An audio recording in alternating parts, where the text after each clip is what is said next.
Welcome to the Angmar Archives, a channel interested in the art and artifacts inspired by the works of J.R.R. Tolkien. Today, Sam and I are delighted to be joined by another great friend of the show, the Master of Light himself, Ryan Calloway. Ryan is a software engineer, maker, videographer, editor, collector, and runs the wonderful YouTube channel, The Cyber Hobbit. Ryan's renowned for some of the best and most elegant statue reviews on YouTube, and we're delighted to have him with us today. It was a joy to collaborate with Ryan on the very special Greyhaven Slide project over the course of the last couple of years, and we will talk a little bit about that later in this episode. Ryan, it's a pleasure to welcome you to the channel, and as the Black Captain of the Nazgul would say, Ryan Calloway, this is your hour. Great to be here, guys. Thank you for having me. How are we doing? Doing great. It's been a fun year, needless to say. Um, I've unfortunately been a little slacking on doing YouTube. I've had a whole lot of stuff that's been keeping me busy. We could maybe go into that a little bit later, but I'm not like stopping doing YouTube. I have actually um three things in progress or videos that I'm attempting to make. Hopefully one will be out before the end of the year, but you know. Sometimes things don't go as you hope, and you have to plan around unforeseen things. So we'll get into it later, maybe. And I guess yours takes quite a long time to sort of get ready. Yeah, It's I mean, not a. it's funny, like making videos on YouTube is a lot of like, you end up with like a 10-minute video. Mhm. Sometimes it's like on maybe on average or something, and I will film for like probably 3 or 4 days trying to get all the right shots. And then like once you film everything, going back and editing everything, I do voiceover work, so I'll like sit there like literally I have a microphone in front of me and Mhm. record all the things and do like 30 takes sometimes on what I'm trying to say because I slipped on saying a certain word or something. So Uh, that it just takes a while of sometimes a couple weeks to get things done. But besides that, then there's also just like planning of other stuff I've got going on personally. So Brilliant. You And made Sam, me feel better about my how 30-second reels. four Yeah, I days. know. Like that's one of the things that I've really kind of been lacking in the whole social media world is making the shorts.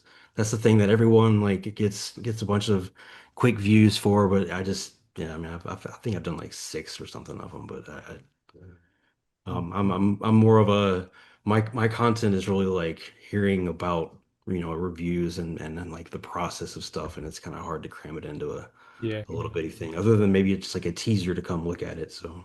yeah, Yeah, it's a strange kind of the shorts, particularly the little 15-second ones. They're quite an Yeah. odd kind of you can't even, as far as I know, you can't upload them. You have to do them and then just fire them. I'm not too sure how they work, but some of them seem to be pretty popular in terms of views Well, compared to the it's original it views. feeds the adrenaline scroll of the doom scrolling, sitting there with your Yes. phone and Yeah. going through and getting endorphins or whatever, and like, oh, that's really pretty cool. Swipe. So it's yeah, I have a Yeah. lot of thoughts on that, but Yeah. Well, I'll share my screen and we'll go through some interesting new items and have a bit of a discussion as ever. So let me know when you can see my screen. yes. mm, Now, hopefully the Zoom doesn't do any problems. Last week we had a bit of an issue, but hopefully this time is good. So I thought we'll maybe make a start with the I don't know if you've seen this, but this is Tolkien's desk is going on auction. And this is from the Christie's Groundbreakers auction in December 2025. So, from the time of recording next month.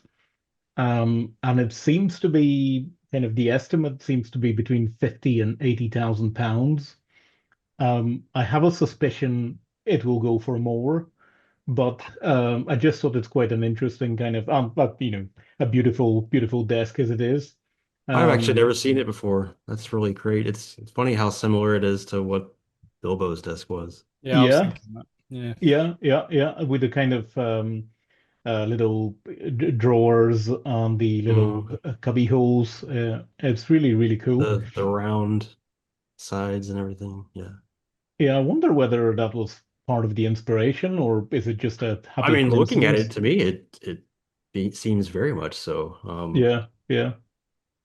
I, It's very, very cool. when you pulled it up, I immediately thought of the Into Darkness, Andrew Stevenson. He made Oh yeah. his Bilbo desk. I was like, oh, is that for a brief second? I thought that's what that was, but Mm. that's really cool. Yeah, I thought Weta had done Bilbo's desk just with nothing on it. I was like, oh, It's Yes, he's been robbed. yeah. it's I do wonder where it's gonna end up. Kind of I sort of wish You've it got goes in a space to in museum. there. You've got Oh, some I space. sort Yeah. I'm sure I can make the space. I'm sure I can use it, but certainly don't have 50 to 80,000 lying around, you know. Um, Not for that, no. uh, Who was the guy that bought the One Ring magic card? Post Malone, Wasn't it like Yeah. Wonder if he'll put a bid in. yeah. Yeah. it kind of feels like the sort of thing that should be in a museum, really, or in a kind of, you Should be know, really. although a lot of these things end up going in a kind of in a big store facility, rather than being displayed, but who knows? Anyway, I thought it's quite a fun little piece and a very, very nice design. So seems well loved and well worn. Um, so speaking of Tolkien, we also have a couple of new books that were recently announced. Sam, you were Mm. you spotted these first, and they seem really nice, kind of the hardback Yeah. slipcase We editions. kind of thought this line was kind of they didn't release anything last year, so it's nice to see they're kind of continuing with it. And I know there's been some problems with the some of the slipcases have been a bit too tight, and you start hard to get the Mm. books out of. I don't think I can get my History of the Hobbit back out its slipcase anymore. Um, but they are. It's a nice. They just look nice on the shelf. These, to be honest, and it's good that they're starting to go into things like the biography with Humphrey Carpenter and stuff. So I'm hoping they start to do some of Tom Shippey's stuff and things like that as well. That would be nice. But yeah, excited for these. They seem to be releasing 12th of February, Mm. so a little bit of time, but yeah, they seem to fit nicely with the rest of the line, and annoyingly, they're now longer than my single shelf, so I'll have to Okay. expand into a second shelf. But yeah, they do seem like a really nice addition. Ryan, do you collect these or? I don't have many. I've got the illustrated versions of like Oh the yeah, the Lord yeah, of the Rings and the Hobbit, but it's really just because of again lack of space with yeah, everything. And I mean, obviously I could put them somewhere else in my house, but I'm trying to keep Mm. everything in this singular room, and unfortunately had to expand into the hallway yeah. for the inevitable. But Books take up I a mean, lot of that's one space. of the things I would love to get more of. I've I've got I think yeah the basic few of them and just the single copies. I don't have any other besides those. So I Yeah, was gonna yeah, say like books take up a lot of space as well. And the problem being like a collector, when I started getting these ones, I dug obviously a bit deeper and they're like, oh, they've released all these ones that are like non-Middle Earth related in this format as well. I was just like, gotta get all those. So I was like, yeah. And that was the rabbit hole. it's a I slippery mean, I slope, used isn't to it? have like when I was younger, like copies of both The Hobbit and The Lord of the Rings that I read. That's what got me into this. But Mm. I think they're like still at my parents' house and they're old and tattered. And, yeah, Mm. but It's it seems to be that I mean the HarperCollins seem to be a lot of repackaging and kind of different editions of the same stuff. But ultimately there's hardly anything new gonna come out. But we just spotted that also the Unfinished Tales are being released in this kind of new edition that seems to match Mm. this one. Um, Although these ones don't have his signature along the top. Um, so I they was don't, wondering, yeah. yeah. So I don't know where this one like fits in, or if it matches with these ones on closer inspection anyway. But I'm yeah, I not a guess we'll huge fan see. of these, I have to say, but they are kind of Mm. um, they're nice, but they seem a little too I don't know, alien. The artwork seems a little bit odd to me. Not quite what I kind of imagine. But I you think they're know, if cloth you're bound as well. they are, yeah, yeah. If you're collecting these, they're, seems to be another option, I suppose. Yeah. Well, in terms of announcements, probably the most, to me, exciting announcement was from Syzygy Forge, who, apart from doing collectible drinks and whiskey, have now announced that they will be collaborating on a line of collectibles with John Howe. And I don't know if you guys spotted this announcement, but it seems like there's quite a bit to sort of get into. They're doing a collectible line inspired exclusively by Howe's work, and it's the literary legendarium, so it's not going to be movie based, which is quite interesting and I think quite refreshing in some ways. There's quite a lot of collectible companies doing the movie depictions already, and I certainly was quite pleased to see that there's going to be something new and unique, I suppose. Um, and they will be doing high-end statues, weapons, and display pieces. And by display pieces, they seem to note sculptural reliefs, maybe a bit like the wall plaques from the Sideshow Weta line, I suppose. But we don't know what size, we don't know what kind of material, but certainly very, very exciting. And the some of them will be accompanied with a limited edition fine art print, which seems also quite enticing. And they also talk about environments as well as characters. So it's all up for grabs, really. This is 40-year catalog of paintings, and they're going to be starting the reveals in early 2026. So all very, very exciting. Mm. Do you think it's going to be a lot more niche than obviously because it's not movie based? Are they going to find it more difficult to pull people in? But then again, John Howe's obviously his work very much kind of along with Alan Lee shaped what the movies look like anyway. So it makes me wonder is like how similar is the stuff going to be to the stuff we already get with like Weta and stuff. Well, based on the kind of original announcement video, they're teasing Tom Bombadil, Yeah. they're teasing Goldberry, and they're teasing a Gandalf, from what I can tell.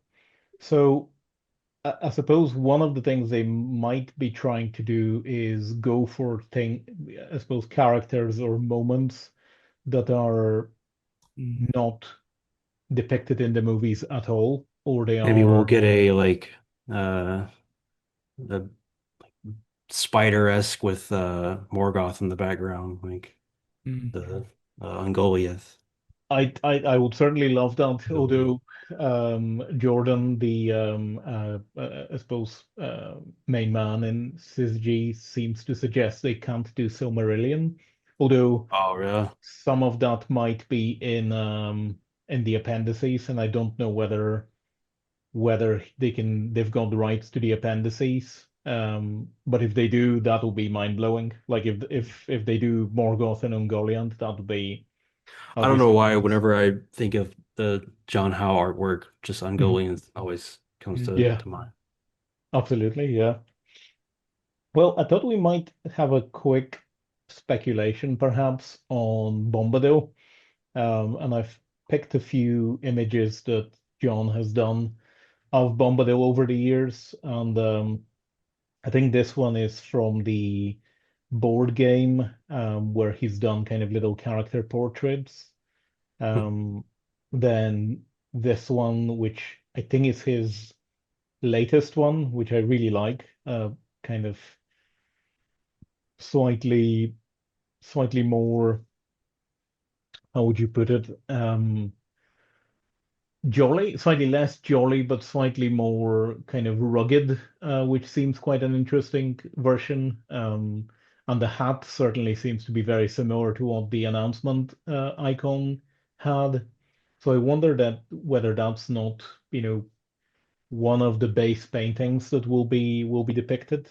I also wonder whether they'll be doing pieces based on existing paintings, or whether John will be doing specific depictions for these similar to previous paintings.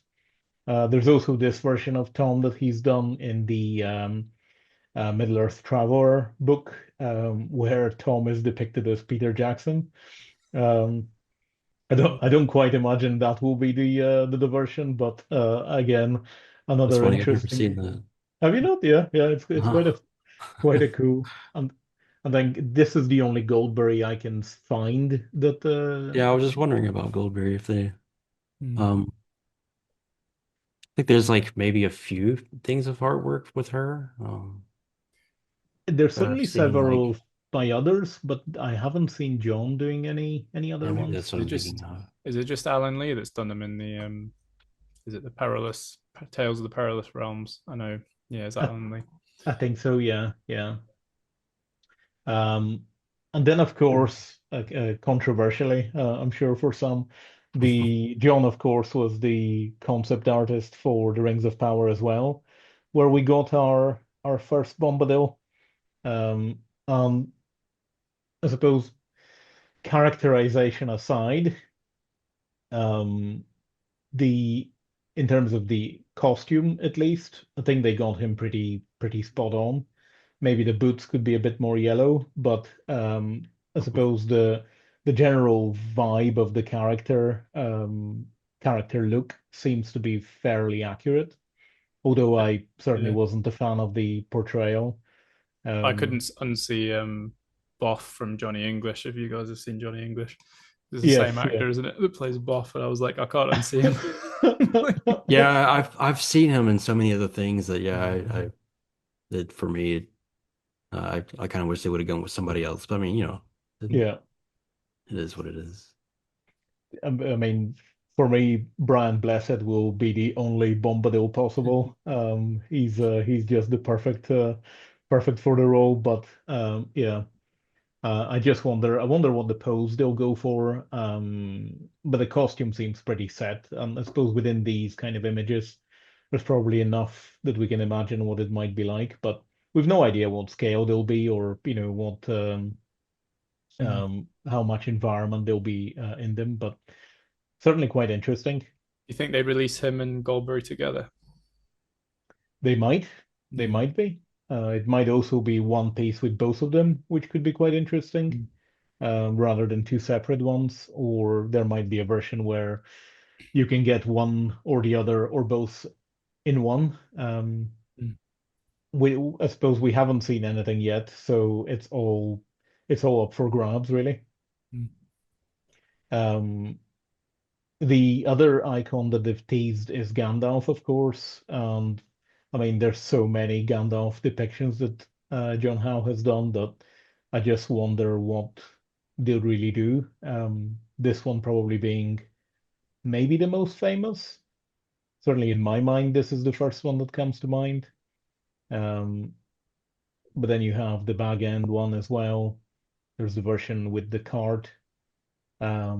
And this more recent one as well. Well, I say more recent, 2002, but this could also be a really, really amazing version. Mm. Again, with a bit of environment, it could be really epic. I think there's a puzzle piece that has this image in it. Yeah, yeah, I think so. Yeah. Um, the other There's so many option, options with him there, like you said. Um, and I mean, the other option is that they go the full hog and they do Gandalf and the Balrog. Um, whether as a statue or perhaps as a relief, which could be amazing. I think something like this would perfectly suit a wall relief rather than a kind of a statue version. Yeah, I would love to see that Balrog, that version of it in a statue. This one, Hmm. yeah, I think so too. I think it's my favorite Balrog Gandalf piece. It's just so the composition of it is so cool. Mm. And he's done it in various angles. This one another of the most famous ones. Do I think I prefer the other one? Um, John likes his wings on his Balrog as well. yes, yeah, yeah. Yeah. Very clearly, this one is the kind of inspiration for the movies. I mean, John's Balrog is, I suppose, the main Balrog that seems to be kind of that appears or co is conjured up in people's minds whenever they think about it nowadays. Mm. But Sam, as you point out, whether the wings are, real or not is a separate matter. Certainly in John's versions, they Mm. always are present. I always think that the Balrog's so difficult to capture in model form because you can't really get the scale of like the smoke and the fire. And Hmm. I know certainly with the Little Games Workshop models, what I've seen some people do, which is cool, they use like cotton wool and Oh yeah, they build it up all around it, and then they get all these cool like fire effects with it, which actually looks really really nice. But Yeah, you I can't think really use. Prime One they did the Gandalf piece that has like the Balrog head. It's like the yeah, base. Mm. There's like parts of the smoke that are kind of there. yeah, Um, I actually initially pre-ordered that, set it up to ultimately to pass just for not really know where to display it. But I thought it was a decent attempt at trying to make it seem more than just the two, like adding in the smoke and the fire stuff. yeah, yeah. It certainly was quite an interesting one. And I like the light up effect in it and the little diorama at the back. Yeah, I'm not a huge Prime One fan, but I think sometimes they nail it, and I think this one was one of their best ones really.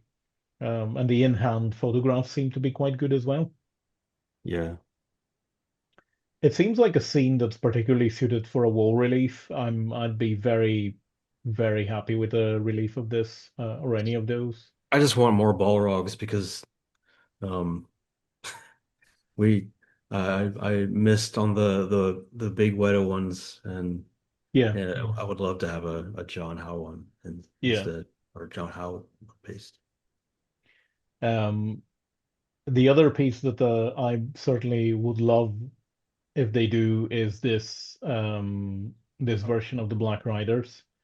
Um, it's from the most recent Unfinished Tales, but I guess I guess it counts as, it could also be from Lord of the Rings. So I would just love this one as a piece. I think it's my favorite kind of silhouette of the Black Riders, and it could just be amazing as a, I don't know, 6 scale, quarter scale.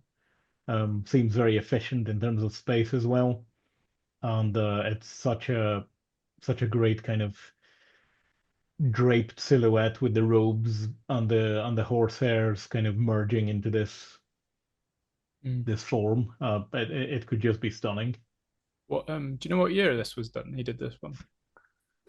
I think this is from it's in the last 5 years. Was it? Mm. It's the one, the Unfinished Tales that had Alan Lee, John Howe, and Ted Naismith do Oh, the blue. It's like illustrations. the blue one, isn't it? The blue one, yeah. Yeah, yeah, It's yeah. from that edition. So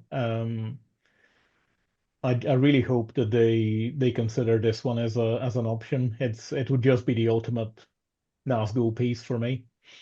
It reminds me of that scene in the movie when Yeah. it just appears when it's all peaceful, and then you just which I always love. But yeah, it's such a great image. Well, there's that kind of sequence in the Fellowship where they've got the riders in various, short kind of silhouette forms on cliffs and ridges on hills. It Mm. just feels like one of those, and it's so epic.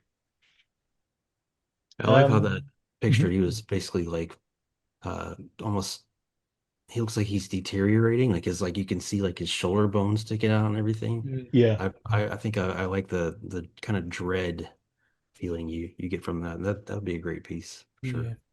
it's also that he looks kind of haggard. It doesn't feel like He doesn't feel strong, but yeah, yeah, it's all, at yeah, the same time it like adds to the mystery, I Yeah. think. yeah, kind It's of only the menacing. cloak that's given him any kind of shape. That's what I like about it. Yeah. It's Yeah. Yeah, like, yeah. yeah. Yeah. It could be really, really epic. And then I suppose I wondered, what if we start to get some other versions of characters we know? This probably being one of the most famous ones, the Gimli and Legolas piece, um, which I certainly would be quite interested in.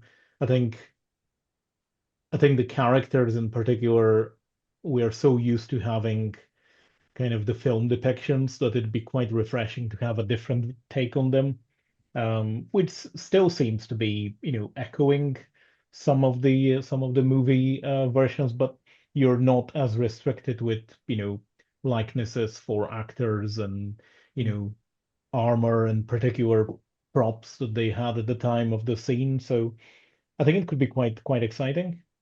Do you And I've Yeah, like that always quite helmet liked is this rad. Gimli. Yeah. Yeah. Sorry, you go, Interesting. Ryan. I Go was ahead, just Ryan. saying that helmet looks great. Mm. Like, Said I, exactly I the same thing. I love the Legolas helmet. Yeah. It's really cool, isn't it? Yeah. I mean, And it's so interesting to think about like the our depiction in like the Peter Jackson films. Like the you always think of Legolas just big, pretty face and his long hair and everything, but just seeing a helmet on it gives him a little bit more serious look, I think. Mm. and similarly with Gimli, I think has a slightly more serious, slightly less comic relief, which he ultimately ended up being for a lot of it, Mm. vibe, which seems quite interesting. Certainly more book accurate, really. Um, slightly more, um, yeah, slightly more serious look to both of them, which I think would be quite interesting. And little Helm's Deep environment is cool as well. Yeah, that would be cool. I do wonder what if they'll go down the environment route. I was just thinking that. Yeah. Well, certainly the announcement makes to suggest that they are looking at fortresses and I feel and like environments are such I mean, I know there's a lot of love for it, but we've gotten statues from Weta who's been able to do, the whole catalog of things that they made because we all recognize them as certain things. But I feel like if you're coming new into the game, you might want to stick with more known things first before environments. I mean, maybe they do it eventually, but um, I mean, I would love to get some other depictions of them. We only see these little glimpses in these the little angles that John's chosen in the artwork, but to see Mm. a full scale version of the thing as a statue would be great. Mm. absolutely, yeah. And again, this Helm's Deep version, very different, but also whether it's a full environment or whether it's a wall relief, I think some of these scenes could be really, really amazing like that. Mm. Um, and then I go to my favorite topic, the Witch King of Angmar, of course, and just some of the other possibilities that he has done over the years. Apart from the one that he's already completed with Uman Studio, um, there's so many possibilities with, say, the Fell Beast and Theoden here, or this other version from the board game. Um, they're just such powerful compositions. The kind of strong diagonal lines and the tail of the fell beast snaking around the snowmane. Um, I I'm I just really hope that we get something of this scene that is different from what we've already gotten. Yeah. What would you want from this scene? If it was going to be Well, made. my kind of dream version has always been all of it. So Theoden under Snowmane, Eowyn, Merry, the Witch King, and the Dead Fell Beast Mm. in some form. Um, and I think the idea of a wall relief actually speaks really nicely to this because the scale of the Fell Beast is clearly the problem here. As we know from Salvation, that you really would be looking at a 110 scale, maybe to make something that is, reasonable sized. I don't know. I don't have that. Ryan, did you not make a large Fell Beast I yourself? did. Yeah. I unfortunately, after I moved, it was the only thing that broke Oh from, no. from my transition from state to state was the thing that I spent time working on. But yeah, I would love another. I mean, I think what is it? Iron Studios has that big Fell Beast.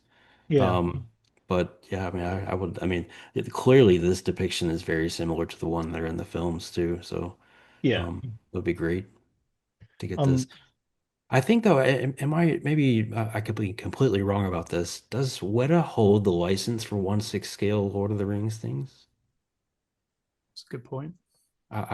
Maybe I heard that somewhere and that's wrong, but I guess I mean, considering many, Darkside are doing quarter scale, Prime Studio are doing quarter scale.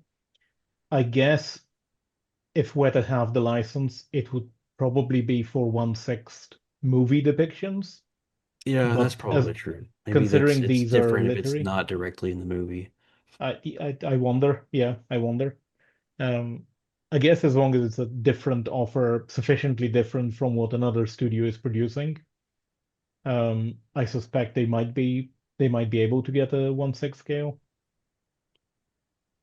Um, yes, and then of course the Dark Tower, another of the most famous paintings. Now this one, interestingly, I don't know if you've seen this. Oh wow. This came 2 years Yes. ago in, was it Shanghai or one of those kind of East Asia cons where I'm Studio were doing a collaboration with John Howe to make this piece. This was the pre-painted prototype, which That is somebody posted excellent. online. It's kind of amazing, isn't it? Yeah.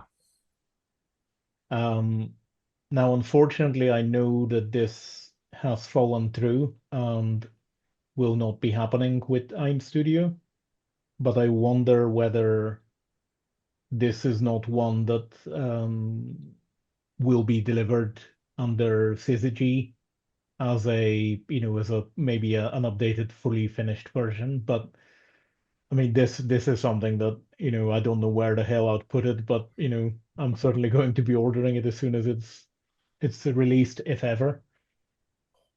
I wonder how many they do. That would sell. I think that would sell very, very well.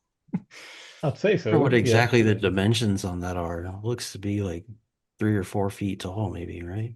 Well, It seems like it. I mean, when you look at the guy behind, it does seem to be maybe, yeah, maybe 4 feet square or something like that. yeah. Maybe a foot deep,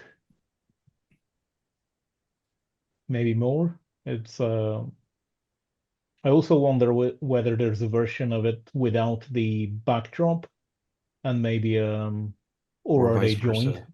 Yeah. Mm. Certainly gives you a tantalizing look of what these wall reliefs could look like for the environments. With Barad-dûr there, they're not as shallow as the sideshow versions, although I don't have any of them, but they've always been quite appealing to me. The Escape Off the Road one, Mm. which I think that Alan Lee's daughter did, Virginia Lee. So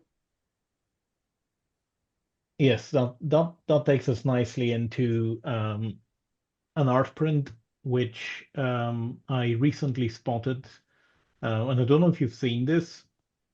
This is by a Croatian artist called Milivoj Ceran, and it's a painting from 2011 of Eowyn and the Witch King. And I just thought it's a great depiction.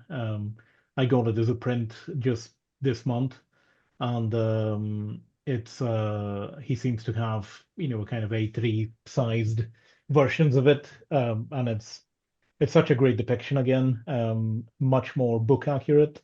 And I Mm. just wonder again with this kind of literary version rather than the movie version, would we start to see depictions more akin to this rather than the what we're now used to, the kind of movie version? I think that's awesome. Like that could fit into like I bet you're imagining if you're wanting your scene with Eowyn and the Witch King and everything, that would go Yeah, right in behind it. exactly.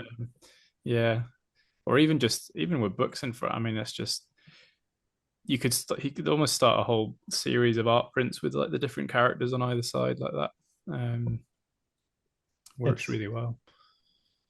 Yeah, Yeah, he seems to be doing more Magic the Gathering these days, but yeah. his this is one of his best, I think. It does have that Magic the Gathering look to it. Yeah, I love the framing of it too. I think it would be cool maybe like if it was like you've seen those kind of like book nook type things. Yeah, mm. Um, where you could have it like it's the scene in the distance kind of like goes back a little bit and you could have like lighting and stuff in there. That would be great. That's such an epic pose of Eowyn down there too. yeah.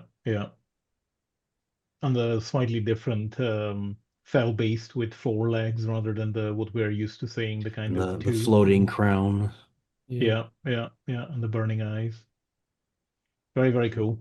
I even love the Um, little. It's got the little mhm. sigils on either side as well. The horse one side and the eye the other, and it's like, yeah. Yeah. There's so much detail in it. Mm.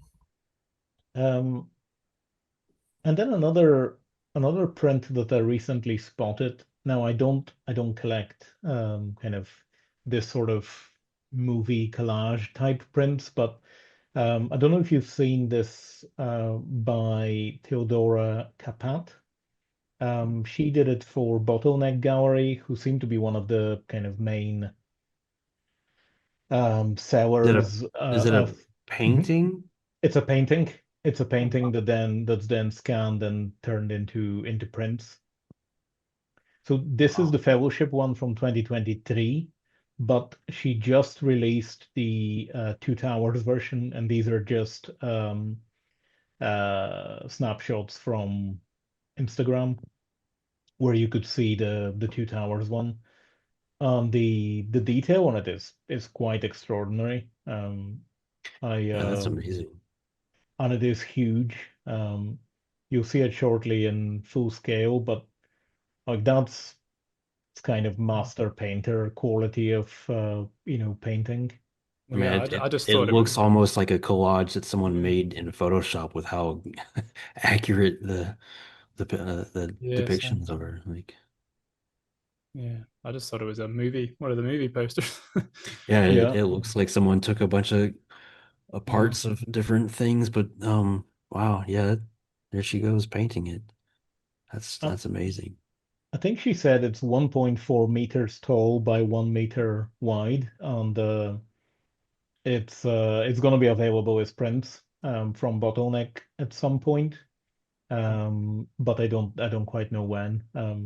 It's certainly very cool. Really amazing quality of work.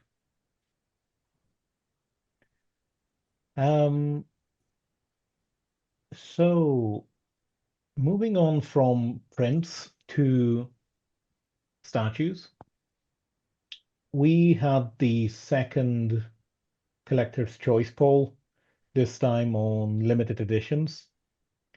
And we had a quite a controversial maybe selection of options here with three named characters that people have been calling for a long time, and a unnamed character in the Numenorian soldiers range. It And was the Numenorian soldiers that won, right? it was, yes, yeah. But I wonder what I mean, we don't know what the other characters got. I think Weta said that the Numenorian soldier won with 38% of the vote. So, between the other three, it's 60%. But I personally voted for Celeborn. Me too. Um, did you vote for him as well? Mm. Sam, who did you vote for? I mean, don't get me wrong, the soldiers would be great as well, but who was it that just made the statue of just Dr. Leo, recently? Marcus. Yeah, yeah, Yeah. Dr. Malcolm. Um, like we already have the other two, so Celeborn. I voted for Celeborn as well, mainly because I thought if anyone's already got a nice Galadriel, he'd go well beside Yeah, that one. exactly. Like right If, next to if each if other. yeah, if Bjorn had been in bear form, I would have voted for that. But Well, yeah, I'm wondering whether Beorn in bear form doesn't appear in the miniature creatures line, but maybe we'll talk a little bit about that later on. I've always thought it would be really cool. I mean, I know it would maybe break the illusion, but to have a bear form like behind the human Yeah, form, mm, just next yeah. to each other at the same piece. Um, I completely agree. I think that would be my dream kind of version of it. You could almost imagine a classic series bear on human form, and then a limited edition with the bear behind him, as the same way the Fountain Guard or Radagast. We've had um, and Denethor, poor Denethor. He 20, 25 years of no love from Weta, missed out again. But um, you I have think the statue, right? I The have I have Dr. Markham's. Yeah, Yeah, yeah. And I mean, I can honestly say it's as good as a Weta piece. yeah. I mean, It's it looked great. Don't get me wrong. Yeah, I would love to have it, but yeah. It would be interesting to see what I would have done with him. yeah. mm. Um, Maybe he's standing on the pyre about to be ignited, or maybe he's on fire, running off and jumping off into the Yeah. As long as he's not eating many miniature tomatoes, I think sea. that'll be fine. Um, How many did and Dr. Kelly, Malcolm make? Do you know? how many? Yeah, 45. that's I where think all 45. the Denethor votes then probably already went on that. Well, Yeah, certainly think that had he not made it, mm, there'll be a lot more, or there'll at least be 45 more. yeah. Although I don't know how many who bought him also voted for him. But from what I gather, everybody that He did it all got him himself. did Dr. Like Malcolm. he painted them all himself. He painted all of them himself. Yeah, yeah. God bless him. Okay. I mean, he was saying it took That's him a eight hours to paint one face. So, A lot of and work. he's doing that in his spare time. So, um, and that's probably never like 8 hours straight. It's like 8 hours probably divvied up over a course of yeah, wow. Yeah, that's a lot of work.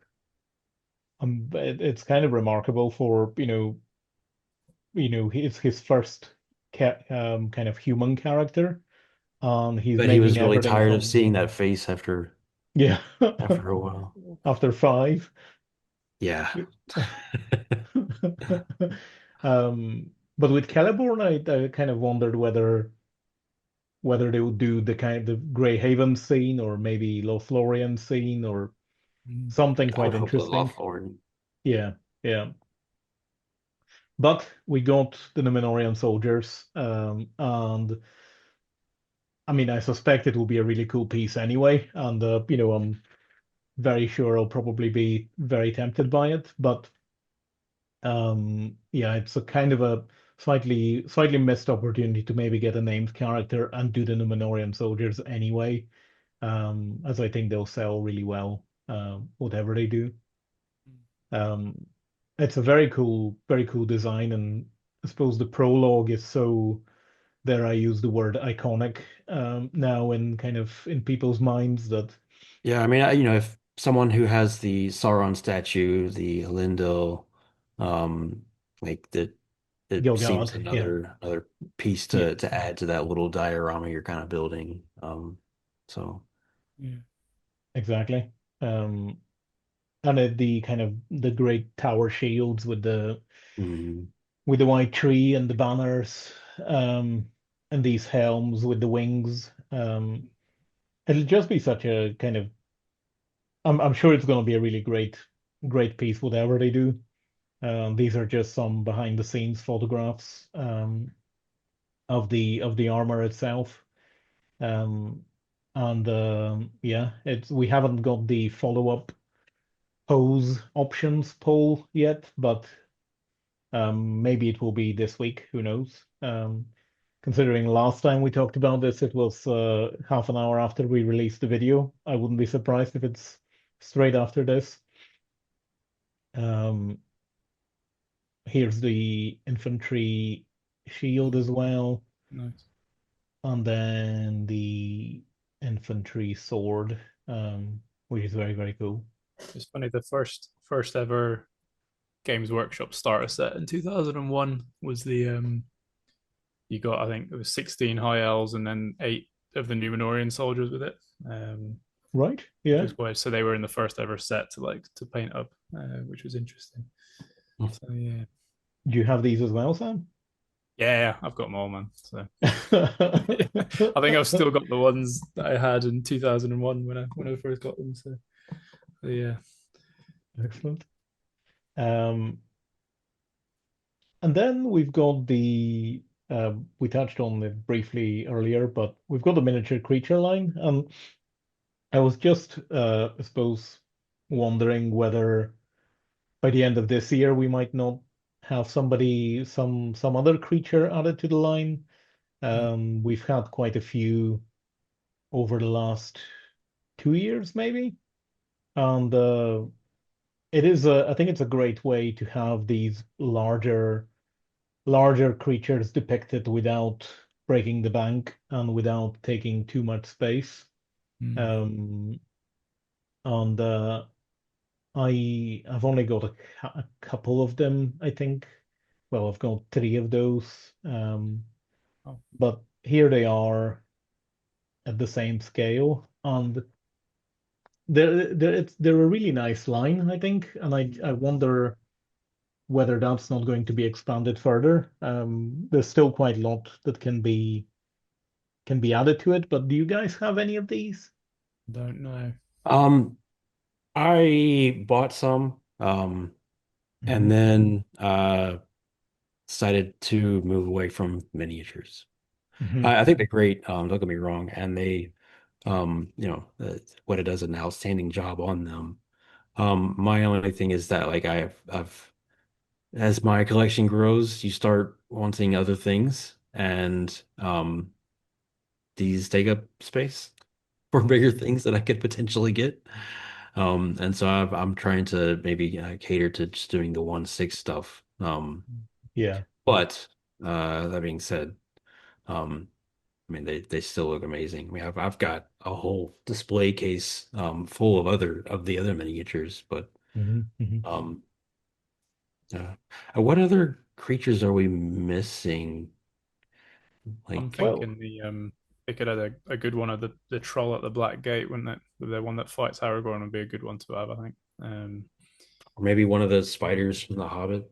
I mean, I know there's already Shelob, but Or the great, um, they got the great beasts of Gorgoroth, the ones that pull Grond would be a nice one right, as well. Yeah, but it's yeah, there's a few things. rabbits, The rabbits, yeah, the rabbits, or the stone stone stone troll. giants. Oh wow, Maybe this yeah. friend. Who knows? That would be cool.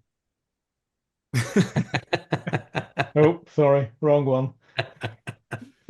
Uh, Um, brilliant. yes, there's the Markwood spider as well. Seems like it's mostly Hobbit things then that they're kind of hmm missing. This is Dune, of course. Where Oh yeah, the worms. The I think Adam's got quite a few, doesn't he? He does, yeah. I think he's Yeah. got most of them. This was I couldn't find a better image of a Huorn, but I thought the kind Oh of yeah. Old Man Willow equivalent might be. might be interesting. The great beasts, of course, as you said. I'd love it if they do them at the same scale as Grand, Mm. that you can hook them up with a little chain. That would be really cool. Games Workshop did these as well. They're quite good. But they All put a right. little tower on the back with like all the little orcs inside it to like shoot arrows off it and stuff, which I thought was quite interesting. Right. Yeah, They are a great. I love the design of them. They're, so they're seen for a split second, but they're very memorable. yeah, And then, as you said, the battle troll at the well, both in Minas Tirith and in the at the Black Gate. yeah. It could be another nice little addition. I think there's a old sideshow Weta piece of that, but I think They I could do think the three trolls as well, couldn't they? oh yeah, yeah, yeah, as a They miniature, they yeah, have the like Tom, William, Bert, Yeah, those yeah, three. Yeah, yeah. I've got them. you got the Is there two versions of it? There's the Hobbit version and then the old kind of stone version, or Yes, I think there is a stone depiction as well. hmm.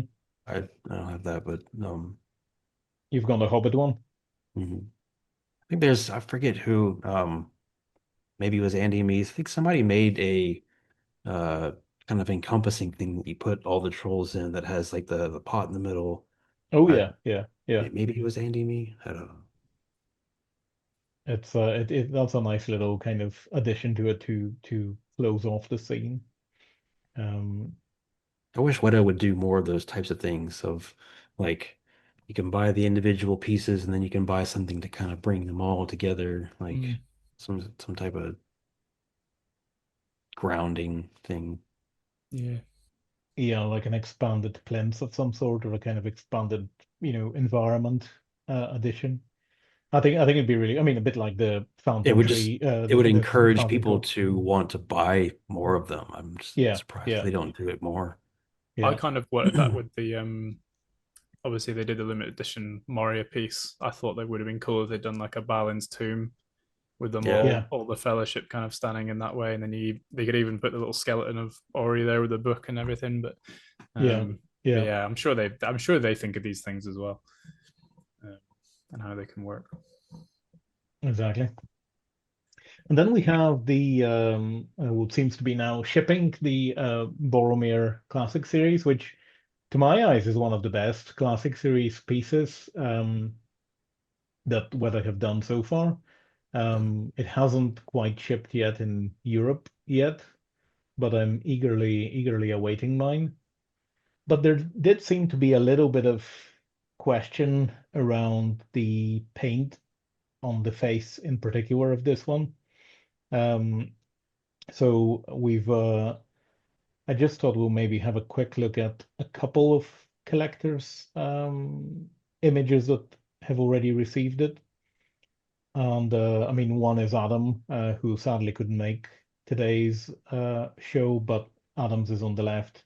And then Lynn from Lynn Still Tolkien Nook is on the right-hand side. To my eyes, he looks really good. Now in person, I'm sure it's possibly better or worse, but he seems pretty close to the production piece. I've seen a few photographs which do make it quite weird looking with the kind of tone of the face and the eyes, but I You know think there what is always a question the of complaint lighting. was specifically? Say it again. Do you know what the complaint was specifically? Like Um, what exactly on the face? I mean, well, it's again, it's hard to tell.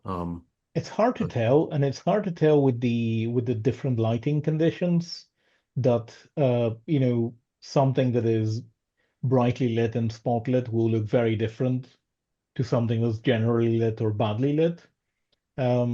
But there seems to be a kind of general question around the tone of the skin on the face seems to be a bit gray to some, and that the eyes seem to be a bit too red. We don't quite have a close-up here, but Mm. maybe it's kind of depicting the cold or Can you go back to the original image of the actual Weta image for a sec? mhm.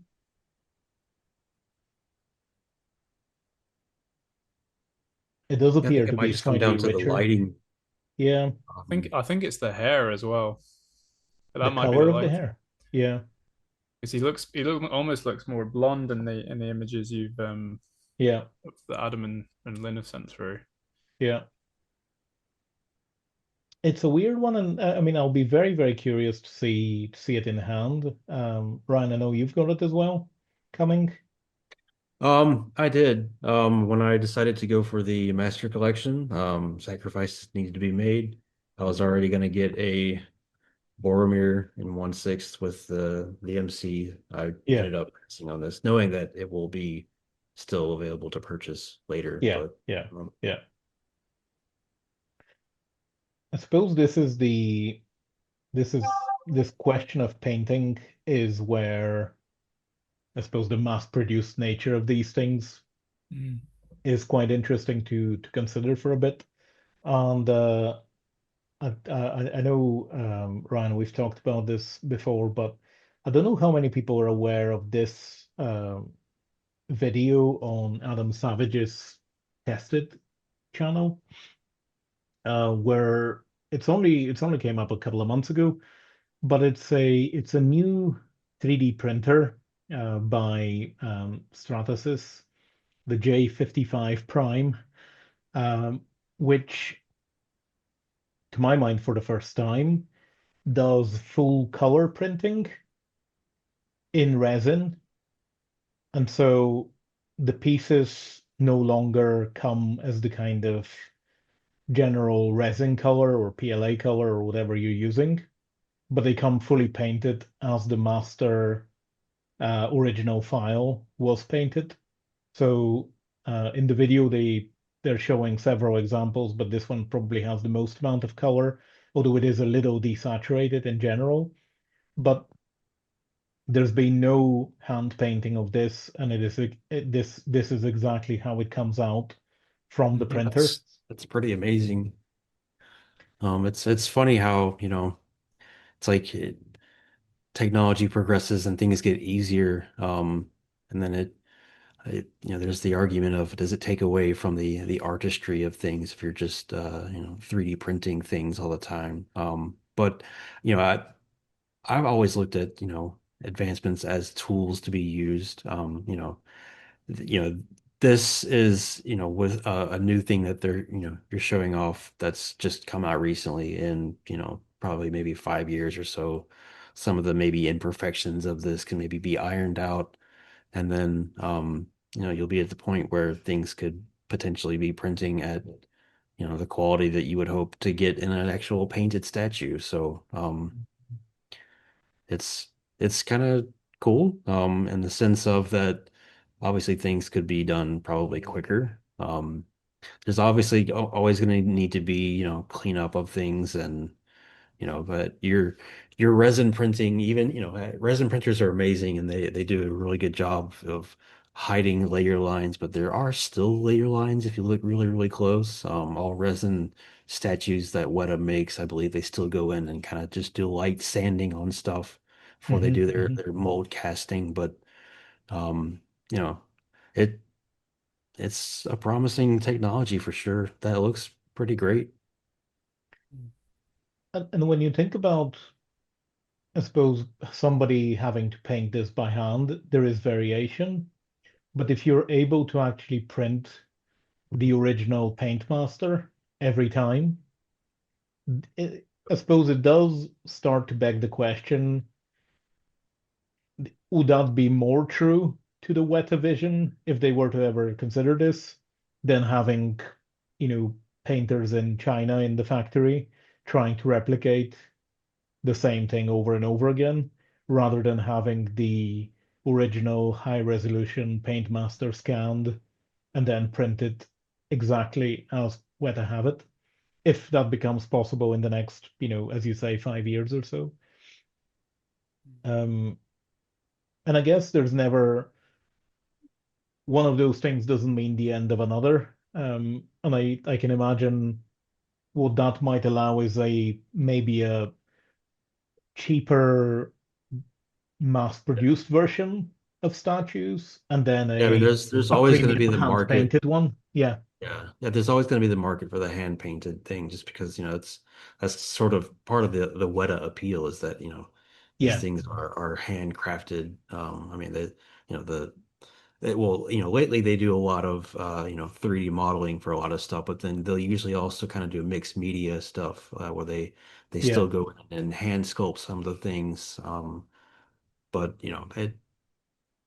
I can kind of go, I can see both sides of it of, hey, wanting something that's completely handcrafted by, the people who worked in the films. That's kind of what's always been the appeal of Weta making their things is, hey, this is, the people who made the statue worked on the films and know exactly what it should be and the colors it should be and everything. So there's that appeal, but then also, like you said, if you can print them and at a more consistent rate at a higher output, then they're cheaper for collectors too. yeah, I yeah. like to think it'll be like a combination of the two, and it'll be used as a tool to help Mm, rather than replace. And because I think, I mean, it depends what you collect, but particularly like environments like I collect, that human touch is important, and it's kind of part of the immersion. Like Yep. these things in your mind, they're built by people, and then you're getting a model that's been designed and built by people, and it's I think that's those little imperfections that they put in, whether they're deliberate Yep. or not. I think that's part of that as well. Um, so yeah, I think there's a risk involved with it, but it's as long as I think they use the tool properly, I think it'll be fine.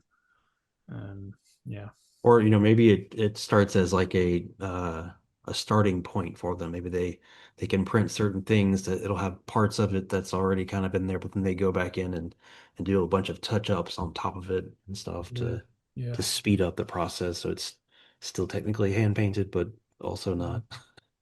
Do you guys well, think it will like potentially end things like things are limited edition? And if they can just mass produce them, does that mean they'll just be You like, know, well, there is the other side of it too of like, I can't tell you how many times I've seen a master collection statue that was 3D printed and being sold on Etsy. oh really? I see a bunch of just recreations of the yeah, things, and the better that technology gets to do that, the closer the knockoffs will be able to, hey, as long as you can somehow get that file that has all the colors and put it in, you can print it on your own machine and get your own copy of it. So there's the kind of I guess maybe fear that Weta might also have for those types of things too. Not that I ever think they would ever someone could leak their models or something, but yeah, there just still does exist the possibility. If you could get the files for a Weta piece that has all the colors baked in and be able to hit a button and get the same piece and not actually have to pay them and it leaks everywhere or something. I don't think that would ever really happen, but the possibility could be if it did exist. So, just It's something to yeah, consider. it's an interesting one, and I know I keep bringing up Games Workshop today, but it's I know with certainly like Warhammer and stuff, the 3D printing market I feel like was a threat for them because loads of people just started to produce those miniatures at home with their 3D printers, and they're like, oh, I don't need to buy from these companies anymore that keep Yep. putting their prices up because I can just do it myself. And they would get away with like the licensing issues by just changing the names of the things they were printing, Yep. even though they almost yeah. looked identical. Um, so I guess there's always those dangers, but And yeah, it's a funny thing. Like, I don't know if you guys are if you know who Marion 3D is. Yeah, yeah. Um, she's a artist that makes a bunch of props and 3D models for props. And she recently like had her uh everything basically taken down. She's unable to produce those things anymore. I'm actually in the middle of building a fountain guard helmet that she made. And it's funny because it's like, there's such a love for this stuff, and there's the stories that we think of when we look at things. It's like, for collectors, you want to have these types of things and you want to be able to get them at the easiest way you can because, everybody's not an endless pit of money. But um, you know, other people going and making other things in different ways, it's like it's hard for me to not see the value in that for certain people. Not Mm, everybody can afford multi-thousand-dollar statues, and the knockoff industry exists for a reason because people want to be able to pay something cheaper for it. So I'm always torn as to like what is actually the best thing. And maybe there really is no answer exactly for what's the best option for how, these things should go down. But um, I'm thankful that like the artists that are out there that are making things and selling models to be able to give to people who are like me. Like I have, 3D printers and stuff and I like to build stuff. So I'm not a modeler. I can't do that on my own. So it's such a balancing scale of really what is the right ethical thing. And I get it on both sides. I understand. So Yeah. So, who I knows think what what the future will tell with this stuff. I think what the interesting thing about that is that it's as long as the pieces are, to my mind at least, as long as they are made by somebody. So if it's, let's say, somebody has sculpted the helm or a particular prop of some sort that they've done themselves. Now the design might be from the movies, but it's not a laser scan of somebody else's product, if that makes sense. I think that's where it becomes really problematic with these kind of knockoffs, Mhm. where somebody just scans a Weta piece, let's say, and then does a poor cleanup job of the file, and then just prints a kind of shittier version of it. I think that's really bad. But if somebody has made a statue or a prop Yeah, I mean, and or that's an that's item what themselves, yeah, Marion did. yeah, She yeah, hand modeled all of her pieces, and they're outstanding. They're by far the greatest and most accurate versions of those props yeah, that I've seen anywhere. And it sucks. Like I understand them wanting to protect their IP. Like I get it. yeah, At the same time, it's like she did model them herself, but I yeah, guess it doesn't really matter at the end of the day for them. yeah, But yeah, that was a shame because it kind of stifling creativity in a way, isn't it? And it does. I mean, I think she's was talking about now she's basically going to be doing kind of her own mhm, medieval costuming and props and mhm, stuff. But clearly the appeal of a lot of things are it being Lord of the Rings related. It's interesting to me though how I will say like with the Lord of the Rings how it almost feels like they closely monitor things being made behind the scenes versus, for instance, Star Wars. yeah, Um, like there are endless companies doing all types or modelers making all types of props that are, and you go to these cons and everyone's decked out and they're stormtrooper outfits and everything. And there's really not the people, I guess, maybe shutting them down. I mean, I know there are obviously are the companies that are licensed to make those things too, but there's clearly a huge industry of people who are getting into 3D printing because, oh, I want to go make myself a Mandalorian helmet, yeah, or whatever. So it's interesting to me that to me, Lord of the Rings and Star Wars are basically kind of in the same ballpark of popularity. Probably Star Wars is more popular, but um, how Lord of the Rings seems to be a little bit more protected mm, with mhm, their stuff versus I think Star that's where Wars. it comes from as well, though. Because I mean, even the Tolkien estate have always been very, very tight on everything.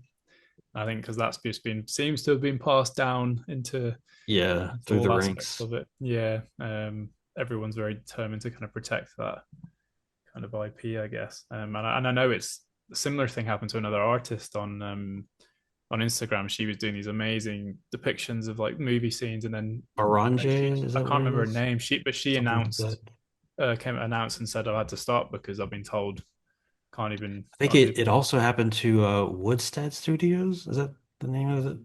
The guys who make they made a whole variety of really they have like a giant Morgoth statue. Hmm. They've made a whole variety of like I think one of the elf Rings of Power helms stuff. he Yeah, made. yeah. I mean they've just done a whole variety of stuff. I think even Nerd of the Rings did like an unboxing of a like uh a helmet. It was like a dwarven helmet that had like a big raven on the top of it. I forget Oh yeah, whose exactly it was. Thorin's crown. Yeah, Yeah, maybe it yeah, was Thorin's. yeah. But you know, it's just another example of a big, amazing studio doing really good work. But I guess if you don't have the license, then you just get shut down. And I get it. I get it on both sides. But sometimes it sucks. Yeah, it does. Yeah. Just one more thought on the on this printer before we move on. But I suppose one thing that I wondered is, in some ways, the same way that we buy art prints, which are prints replicas of the original paintings, is this not just the same, but for sculptures? Is this a could this be the equivalent of that? Kind of Uh, that, yeah, I think so. Um, which is a slightly different way of thinking about it than a kind of mechanical process, because it's no different than, an art print.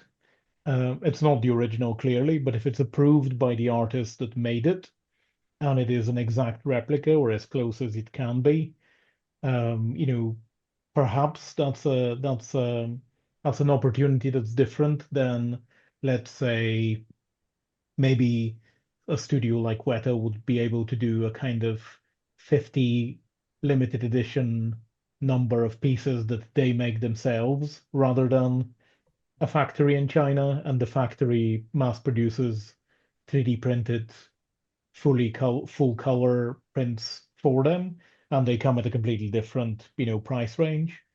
right. Um, so I suppose there's opportunities there as well as, risks, but it's a kind of fast evolving field, and as things get more affordable, I mean, this printer costs in the region of 100K at the moment, dollars. So it's not something that, Not consumer yet, but it will be one day. but it will be one day. Yeah. It's interesting. Yeah, I would think that Weta Weta started out doing everything handmade, and then, they obviously are staying with the times, and they obviously recognize the ability of digital stuff, and now they've got a bunch of digital artists too. So I would almost bet on the fact that eventually, if this gets good enough, they would use it too. Um, I guess so. just Yeah. makes Yeah. sense. Yeah. Well, speaking of 3D printing, speaking of side projects, I thought we couldn't miss the opportunity to talk a little bit about this project that we did together over the last couple of years. And it is, of course, the Greyhaven slide. And I mean, it really is a project that came from Weta's environment and our love for that environment, but also the kind of mental image of the um, of the Grey Havens with the sunset and the boat, you know, into the distance, similar to those paintings by Alan Lee and the movie version, of course, and the this Ted Naismith painting, the kind of pinky, orangey, yellowy sky. And I suppose the one environment that maybe needs something of a backdrop seemed to be the Grey Havens.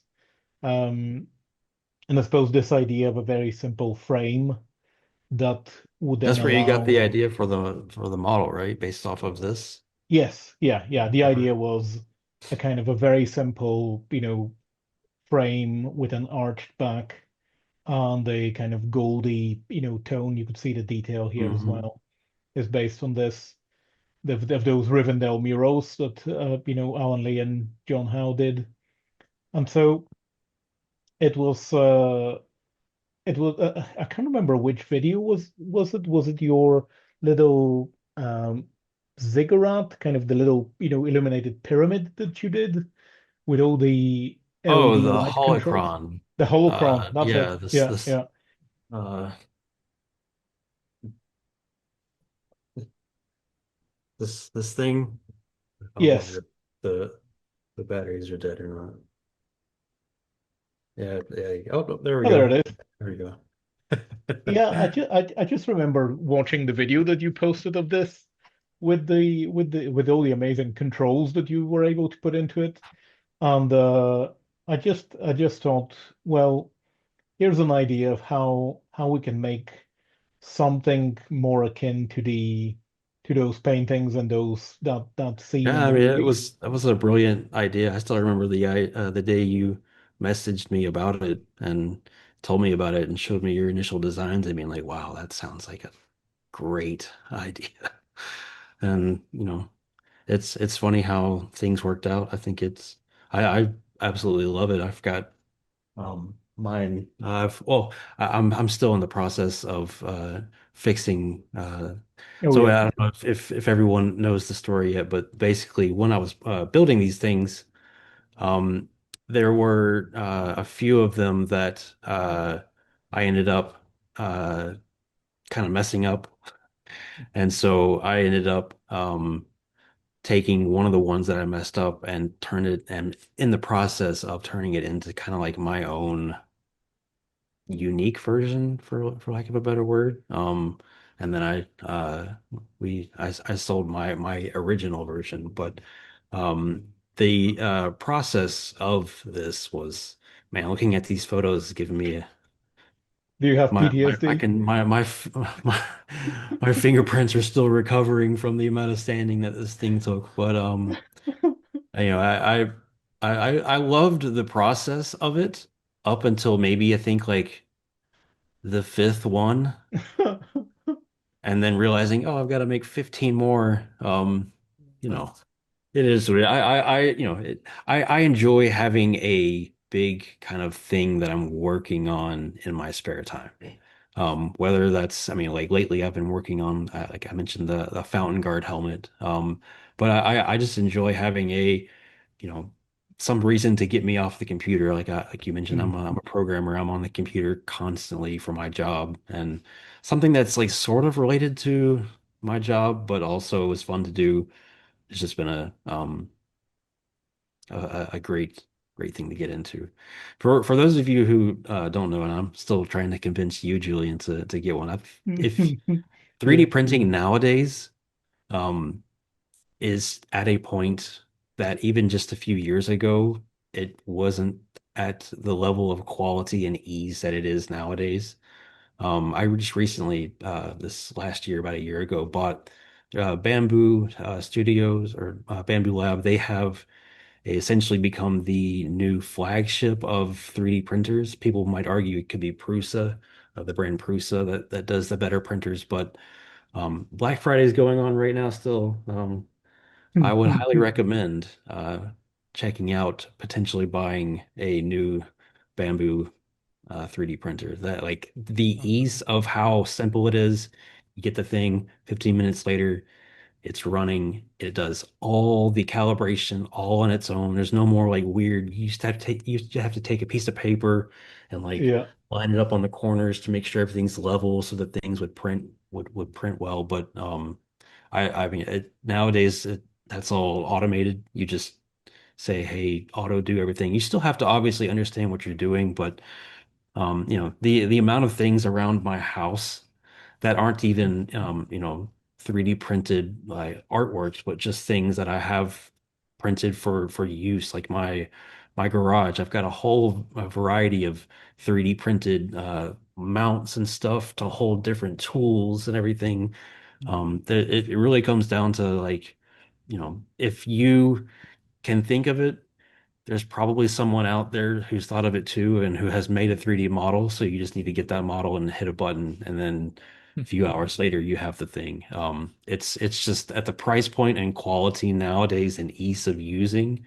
I feel like for a while it was still kind of like a hobbyist type of thing, but lately and nowadays I think 3D printing has gotten to the point where it's so um easy. I would assume my parents probably won't watch this video. Maybe they will, but maybe it'll be later.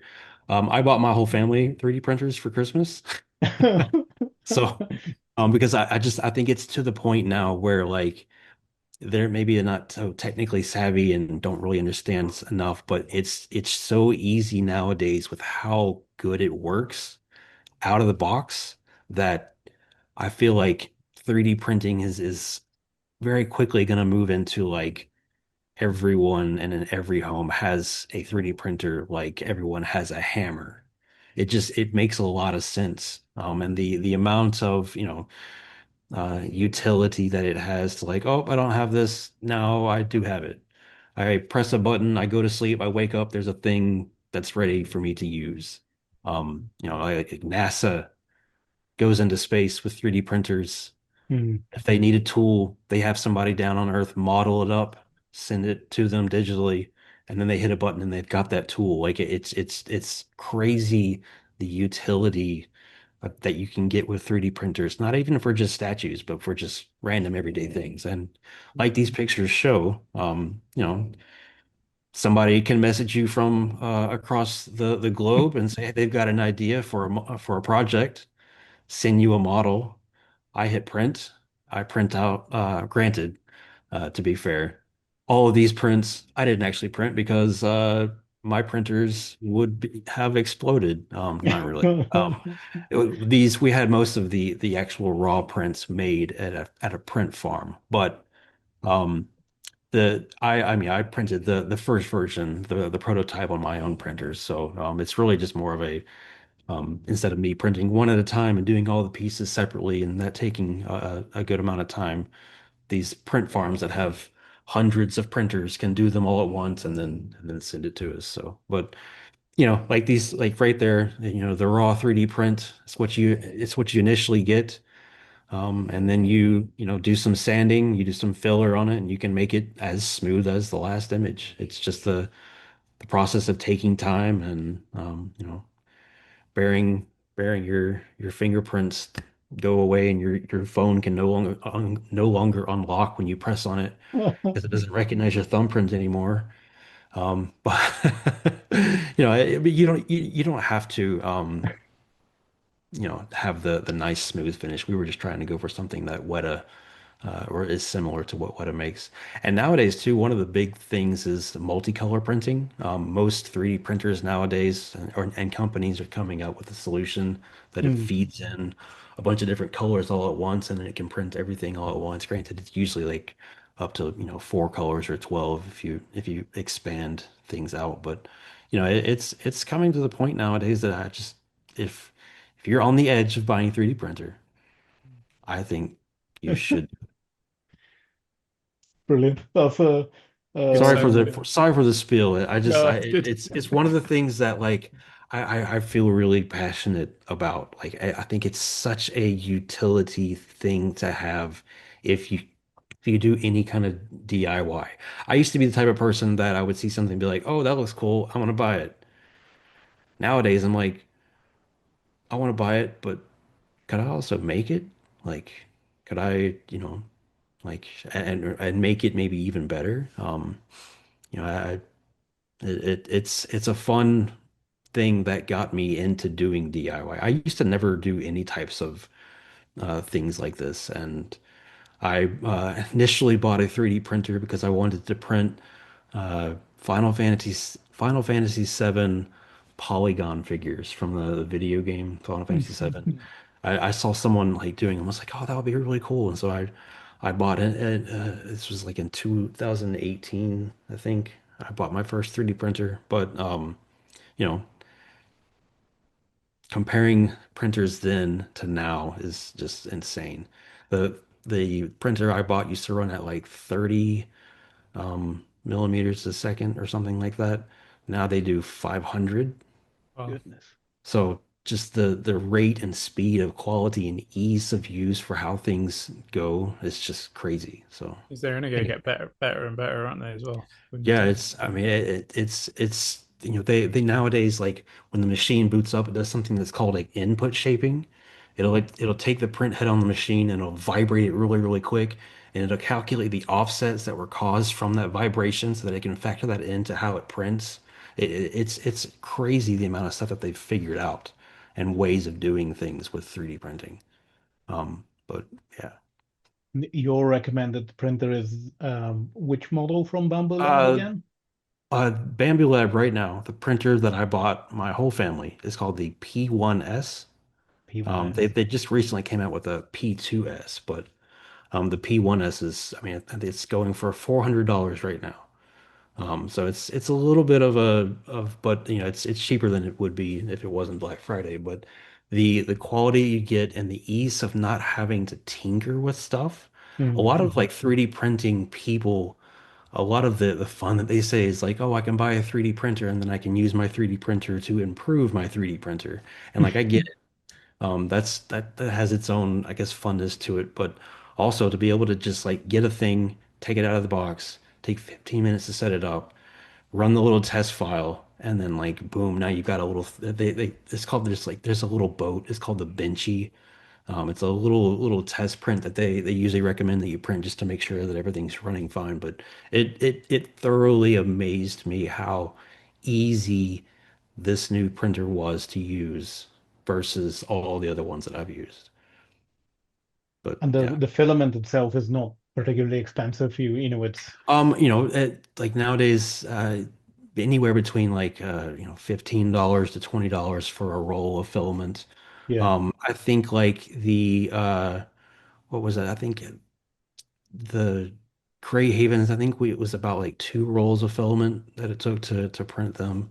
yeah, Um, but it's the material cost is nothing nowadays too. So yeah, yes, you do have to buy more of it. And yes, when you run a long print and maybe something does mess up, because it's not perfect technology, but it's damn near there.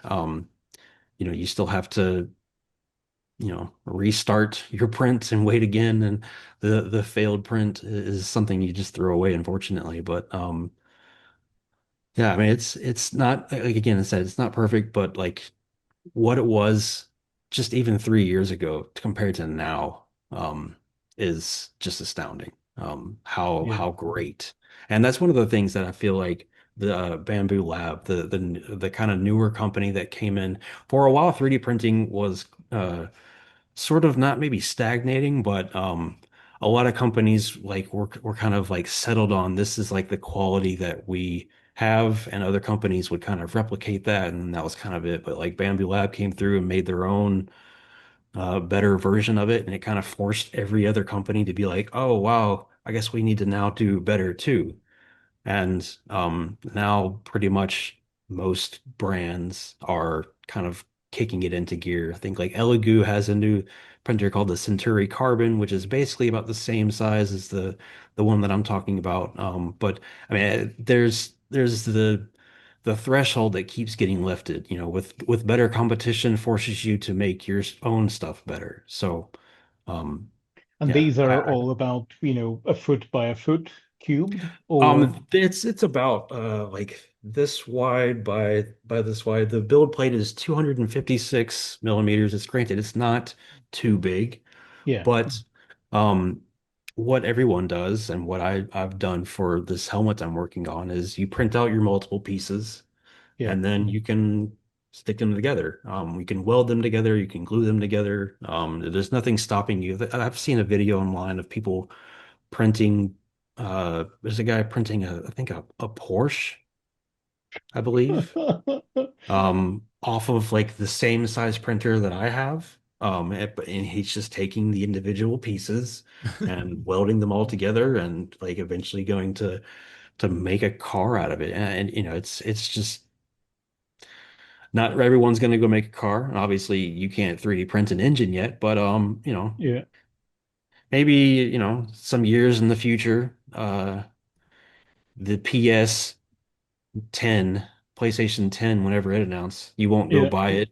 Maybe they'll give you the rights, and everyone will have a machine in their house that does prints the electronics, and you just hit go, and now you've got your PlayStation 10. I don't know if that'll ever happen, but I do know there are people working on 3D printed electronics too. So Hmm. with anything, it's only gonna keep getting better. So Well, speaking of electronics, this was another mighty, I suppose, effort that you put in to complete this yep. rather than And just again, this the. was another thing that led off from 3D printing. I made an Iron Man statue a few years back or 4 years back, I don't remember when, that had LED lights in it. And I was like, hey, that seems really cool. Let me learn how to do that. And so 3D printing got me into doing that. And then now I'm at the point where I've made motorized helmets. I worked on the Gray Havens light, done things that have audio, like the little holocron thing. It's all just, stepping stones of, hey, I want to start making something. And it all really kind of spawned from 3D printing. I also have a background in programming, which helped a lot with, understanding how to do that kind of stuff. But really, the code that I used to do a lot of the things I've done isn't too complicated, if you understand the basics of programming. So, it's all feasible to everyone, I think. Like I think of myself as um, with programming in general specifically.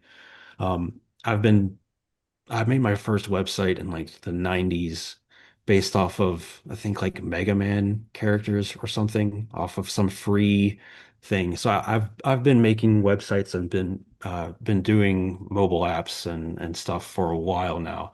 But I don't necessarily consider myself an extremely good programmer. I consider myself someone who knows everything that you should not do.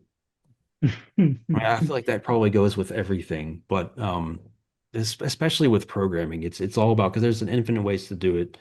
Um, but it's all about making sure you don't repeat the things that didn't work before, and then you're inevitably left with the way that it should work. So, and with this project was a lot of fun just figuring out how are we going to get that light to kind of bounce around. And we initially just had an LED strip in the bottom, and I remember I was showing you, Julie, when we were making it, of like the light didn't necessarily fill up everything like we had hoped, and then we Yeah. came up with the idea, let's take a literally in the inside of these things on around the back curve is a shiny piece of not necessarily aluminum foil, but it's essentially a reflective material that allows the light to shine up and bounce off of all the interior, and then it lights up the thing as shown in the photo right there. So, It it's was a bit of a eureka moment when you came up yeah, with it that. was really really cool to see the before and after of how can we fill up the whole thing without actually putting LEDs completely covering the back screen, but still get the same effect of having a sunrise, and that it worked amazingly. I thoroughly loved the problem solving that me and you went through to Yeah. make this thing. It was a lot of fun. Yeah. How many Yeah. different light Mhm. settings did you make for it? I'm sorry? How many different like light settings? Because I know there's a number of There's I think 11 different modes, but then for every single mode, there's also like a glimmering effect that you can turn on and off for each one of them. So there's a whole kind of variety of different things that it can do. We were at one point even considering doing some music that might start playing, but we were maybe worried about potentially selling the our copyrighted music that's not necessarily ours, or maybe giving you an Yeah. SD that you on your own should go fill up and then plug in or something. But we decided that might be a little bit too much of stuff. But I love this thing. It's one of the things that whenever I have anybody come over and take a look at my collection, they're like, "Oh, wow, that's really cool." And I'm like, "Yeah, I kind of made part of that." The city itself obviously is leading it, but Yeah. I really think that, the backdrop really helps it a lot. So, I'm proud to have worked on that, and very I guess pleased to have had Julian reach out to me to work on it.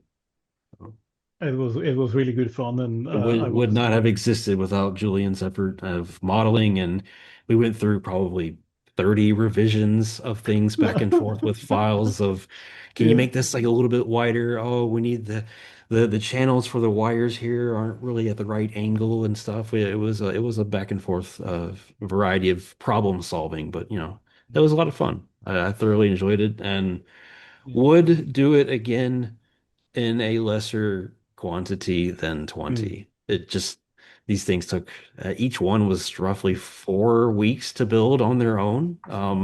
Goodness. So making 20, I mean, obviously not one, it wasn't like do one for 4 weeks and then start on another one. It was all kind of going at the same time. I was able to work on many of them at the same time, but yeah, it was a lot of work. My garage still has paint dust from forgetting that I no longer live in Florida where I can just go outside and paint something. I live in Georgia now, and it's colder here during the winter. There's actual seasons here, and I can't just go outside and paint something. So I was painting in my garage, ended up setting up a tent in my garage, trying to capture some of the paint dust from just kind of going everywhere. But yeah, it was a lot of effort and a lot of fun. But that's probably the as big of that project was, unless I had a dedicated place to do it, probably wouldn't do it again. I guess a I quick wonder. question for Julian would be, I guess you had an original vision. Do you think it like surpassed what you originally imagined, or was this kind Uh, of exactly what you wanted? Absolutely. I Yeah. think it did exactly what I wanted and more. And I think that's where Ryan's input was so invaluable, not just in making it, but you know, imagining the how to do the lighting as a kind of as a sequence that, is not just a flat, simple, version. I thought it was brilliant. I mean, the amount of effort into this was tremendous. I think it really showed how much goes into any product. That Really was a uh, very eye-opening thing for sure. I remember that whenever we started looking at how to make a USB port, how to make what is the sequence going to be of the, cable you plug it in, the button that you press, what button do you have, how big is it, how do you compress everything so that the base doesn't become, ridiculously fat. It's just, when we're talking about millimeters here, where we were looking at fractions of a millimeter sometimes to make things work and to make everything as neat and elegant as possible and kind of logical. So I mean, in my day job, I'm used to being precise, but on a slightly different, building scale. When you go into the product kind of millimeter scale and half a millimeter scale is really kind of eye-opening. But it was a really amazing process. And again, the 3D printing of this, I think we could not have done it without these the 3D printer farms that I mean, we got them in America, but there was options worldwide that we looked at some point in Spain and There are eh, 3D print shops everywhere yeah, nowadays. And like honestly, even if you don't have a 3D printer and you want to get something 3D printed, yeah, you can just go online. You can upload your model. They'll give you a quote immediately, and to figure out how much it would cost. And it's not necessarily always too bad. I mean, yeah, we yeah, we went with them because um obviously I've got one big 3D printer that I use to print the original proof of concept on, but printing over and over and over on one printer, if something happens, it means that like the everything's kind of held up, and that was why getting it to a print farm to print the initial raw prints was just a kind of a no-brainer. And for what it's worth, I mean, even dealing with the 3D print farms, there were times that they would send us stuff when I'm like, hey, what is this? This is not the quality that we were hoping, and so we would kind of get multiple batches to make up for it. But it's again, it's all a a a process that I enjoy is, I guess, the better way of saying it. Like the hiccups that sometimes you run into and you have to figure out how to get around. So it Ab- was a lot. ab- Absolutely. And the other thing that I'm thinking is the process of shipping was really interesting and kind of Yeah. designing how do we ship this thing. And Um, figuring out, we have to package this extremely well because God forbid if one of them breaks and I have to print another one or make another one, I'm probably going to lose it. But they all arrived around the world successfully. There was no breakage whatsoever. So I was really, really happy which about that. which one was the furthest? Was it the Australian one or Yeah, there's one in Australia. Yeah, that was the furthest one goodness? from me. Yeah. But That yeah, we ended up there's like a box there. So there's a big box that the whole thing sits in, and there's like a little box that we put in the middle in between the thing to kind of like take up room in there. And then there was like a whole bunch of like expanding foam that we put around different things to get it to fit in there. But it was really fun kind of designing and thinking about it as a problem and how do we yeah, ensure how do that it we works? ship it and Yeah. how do we make sure that it doesn't break whatsoever? I mean, granted, the whole thing was secured with like it's called JB weld. It's like a really strong epoxy, but still, I don't want to take any chances I have to make another one again. So, one of the So things that I did enjoy with this project specifically, though, was the way that like there's like a single button on the back that you press that through combinations of like either pressing the button once, double tapping the button, or holding the button down can like give you variations of like three different options. And so like with coming up with a way to be able to cycle through all the animations, change certain of the animations, go into like an optional mode in a few of them was a fun kind of task to figure out how to programmatically do. So Yeah, but that was it's a kind of quite a learning effort on my side to do. But quite creative with that habit. Yeah. yeah, it's everything like it cycles through multiple things with just a single button. So that was cool. Sam, are you tempted by getting a 3D printer after this, or are you? Well, I can't imagine a better sales pitch than I I'm mean, not trying to I'm not sponsored by Bamboo Lab. I'm more just a hobbyist that got into it yeah. and thoroughly have realized how much better it's gotten just over time because I've been doing it since, the past, I guess, 7 years or so. And I've got four printers now. I ordered myself another one as well. That's going to be here soon too. So it to me, it just seems like it feels like where like the future of a lot of things are going to be coming from.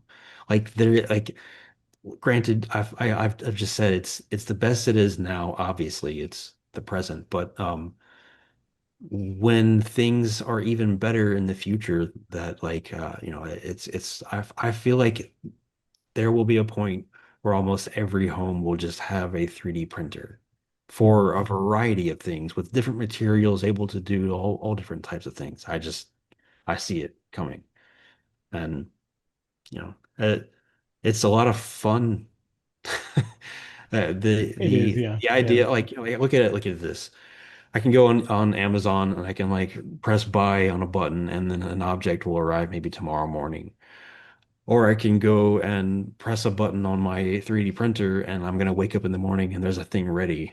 So it's very sort of similar of like pressing a button and getting a thing just with a different process, but then one of them like you kind of made, but not really because you didn't really spew out molten plastic. But it's just fun. It's once you see it the first time, once you're making things and you hit a button and you get your thing, it'll like click with you of like, Yeah. man, this can be anything I want. Like, It and there are endless 3D models across the web, like for everything.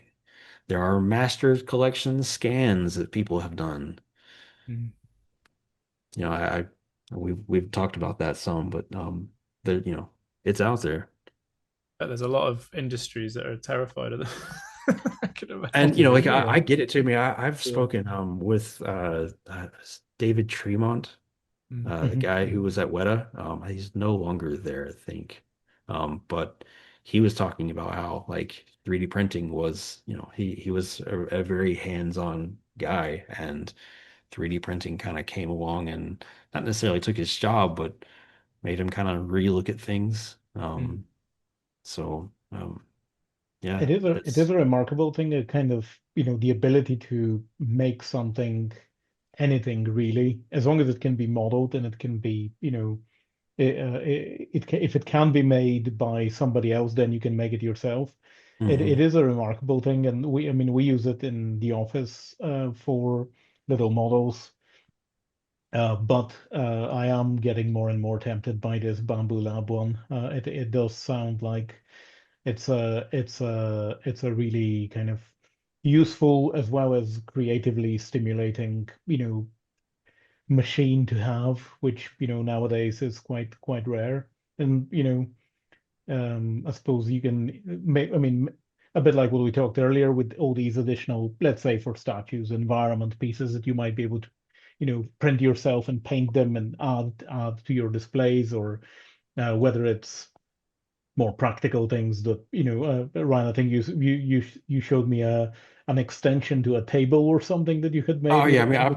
like literally in this room, I've got to the left of me and to the right of me, I have a big Sauron statue and I have the Salvation of Mount Doom. Both of them are sitting on a pedestal table, but they weren't like quite high enough, so I printed like a large, just it's like I don't know, this tall or something because I wanted them basically moved up just a little bit. I've got so literally on my desk, I have drawers that pull out under my desk that are 3D printed. I just literally found a 3D model for a 3D drawer and then stuck it under here. Got all pins inside it. I've got things holding up USB sticks over here to the right. Down my hallway, I have different lights that are fixtured or that are pointed in a certain direction because I made a mount that holds them in a certain direction. Like I said, in my garage, I've got a whole variety of different things that are holding up drill bits and drills, and I, I I'm kind of going blank on there. There's just tons of stuff around here that is Brilliant. 3D printed. I've got big. If I don't know if you guys have seen in my collection video I did up the top of my kind of wall thing here. I've got a big silhouette of the Fellowship and Thorin and Company. Oh yeah, Um, yeah. so there's, just endless things that, can kind of, in my kitchen, I've got a thing in my like pantry door that holds a broom. Oh yeah. That's just like a snap-in thing that you just like stick a thing in. But there's just tons of versatility of, hey, I don't really like making statues, but hey, I do want to do minor improvements of things around my house. So Yeah, yeah. mm, and the amount of also times I've seen of like where there's a company that has like a certain part for like a camera mount and then the company is gone, they don't exist anymore, but somebody else across the internet still has one. They took some pictures of it. Someone then took those pictures, put it into this program that like takes your pictures and figures out what the shape of the thing looks like, and then they ended up then going in and doing some touch-ups and they print it out. So there's a usefulness of it beyond the basics that you like can use it for. Like mm, the you know companies that have made certain parts of things of some machine that the part costs $1,000, but if you can find a model of it, you can print it for $10. Like I've heard of countless things like that of uses. And you'll start once you get a printer and you're like, hey, this works, and it was easy. You start looking around your house as like, mm, what can I alter? What can I change? What can I that like improve slightly better? Like in all of my display cabinets, I have a little a light strip in them that I have angled just slightly because I printed a little angled thing that would like hold the thing at a certain angle. So there's again just whatever you can think of. They mm. probably exist, or if you can spend a couple hours and go learn tinkercad.com, It's a website that I use constantly. I model in the sense of I know how to like put blocks together. I'm nowhere near what Julian can do of completely custom things, but I know the basics of stuff, and 3D printing again forced me to like, hey, if I knew how to just do the little basic stuff of I need to make a shape that's this big by this big that has a hole in it or something. Like you can do that on Tinkercad. It takes take a few of their free lessons that they have, and you can learn how to do different things. And did my camera go out? Yeah, I did. Yeah. Oh, sorry. Me- You're in flow, so I don't want to say anything. Oh, yeah, sorry. I just That's looked up and okay. I saw like a picture of my dogs, and I was like, wait. But yeah, it's just it's so versatile in the stuff that you can use 3D printing for. So I'm gonna stop advertising for the 3D printing industry. But if you're on the edge, my vote of something of a new hobby to get into, if you like stuff like this, and I feel like most people who are into statues and who are into collecting things might be the right audience for that to just have and to mess with. So I'm not trying to put Weta Workshop out of business or anything, but I mean, they use them too. Like, I mean, Weta Yeah. resin prints majority of their main characters and stuff, and then makes casting molds from those. So like, Yeah. they're still hand painted, but they are totally using 3D printing. I It's think they just did with the inevitable. some of the Edoras houses on the Edoras model. I'm pretty sure they use Yeah. 3D. Yeah. Well, and just little stuff like Elendil, like he has like chainmail or like the fountain guard. They have those like woven textures Mm. where you can see like a pattern that like goes around like in their cape or something. Like, yes, you could probably do that by hand, Mm. but to get it just as precise as if you take like I've got a um oh, just like a little rag thing, right? Like it has like a pattern on it. Like Mm. to be able to just like squish it up like that and the pattern is exactly as it should be is the only way you could do that is to take something in 3D and then squish it and then now print that. Yes, you Mm. could probably go and hand model that, but it's like so precise little squares of things that like it just makes total sense. And not only that, Yeah. but like you can zoom in Yeah. Yeah. Yeah. endlessly with when you're hand sculpting something and you're looking really close through a magnifying glass, you can only really see so far in there, and you can only with your scalpel get in there just the right thing to push that little bit of clay this way or that way. But with 3D modeling, you can just zoom in forever. And then, oh, I messed up. Control Z, undo. Like it, Which is sometimes I think a double-edged sword. I think because I think ultimately I think part of the I suppose appeal of handmade things is are that the imperfections. Yeah. it's the imperfections, but it's also understanding at what scale you're actually looking to make the thing at. So if I think That's this very true. Yeah, I this mean is it's yeah. it's not going to put the industry out of Oh no, business, no, completely. sure. Yeah. Yeah. Yeah. But it's totally uh useful in Yeah. endless ways to help the process. Again, it's a tool. I Yeah. I literally look like 3D printers as everyone's got probably a hammer in their house. Everyone's probably got a drill in their house. I just think everyone's going to have a 3D printer in their house eventually. It's just Yeah. makes a lot of sense. They're cheap. They work great nowadays. So it'll Yeah. Yeah. So I'm imagining the little miniatures you can get out of that in Oh no, I don't have any space. That's the problem. That's the problem I've got. But I might uh, have to the start most saving up. precious the most precious thing to every collector is their space they have it left really to is. put Yeah. things. Like Yeah. Yeah. start making sacrifices. A bigger house. That's what I'll have to do. It's yeah. I moved with the intention of I need a bigger place to put my stuff, and then now this room is filled up too, and I'm having to sell off smaller things because I can get a bigger thing and put there instead of the small things, and yeah, Well, I think to wrap this one up, I just wonder what's ahead for both of you before Christmas? What have you got? What's planned? What have you got anything else you're looking forward Um, to? yeah, I've mentioned a few times I've been working on this Fountain Guard helmet in my spare time. I'm in the final stages of it, hoping to have filmed the entire process, hope to maybe put a video together before the end of the year. Brilliant. But that's really all I've kind of got going on the plate right now. Yeah, Brilliant. it's kind of quieting down for me now, and I think I need it with my current budgets and things like that. Looking forward to a few things arriving in January. I've got the Tigana books, and I think the Cirith Ungol is going to be shipping. They said first quarter, didn't they? So Yeah. yeah, a few things to look forward to, and I've got a bunch of little models I need to build and add to my shelves, which is long overdue. Brilliant. So I might have a bit of time to be able to do that as well. Yeah.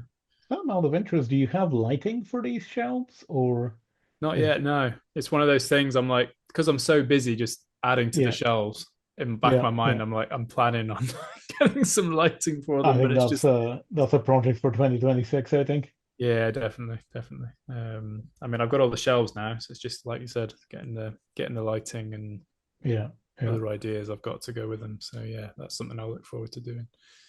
Yeah. Brilliant. Well, um, as ever, if people have enjoyed this conversation, I certainly have. Um, Sam, I wonder, is there anything that people can do to help us Since carry these Adam's not here, conversations on? I'll do it today. So comment and like and subscribe. Brilliant. Thanks very much, everybody. Ryan, thanks for your time. It was That great was having great you. chatting. Thank you for Uh, having me. Pleasure, and we'll see you next time. Goodbye, everybody. Bye-bye.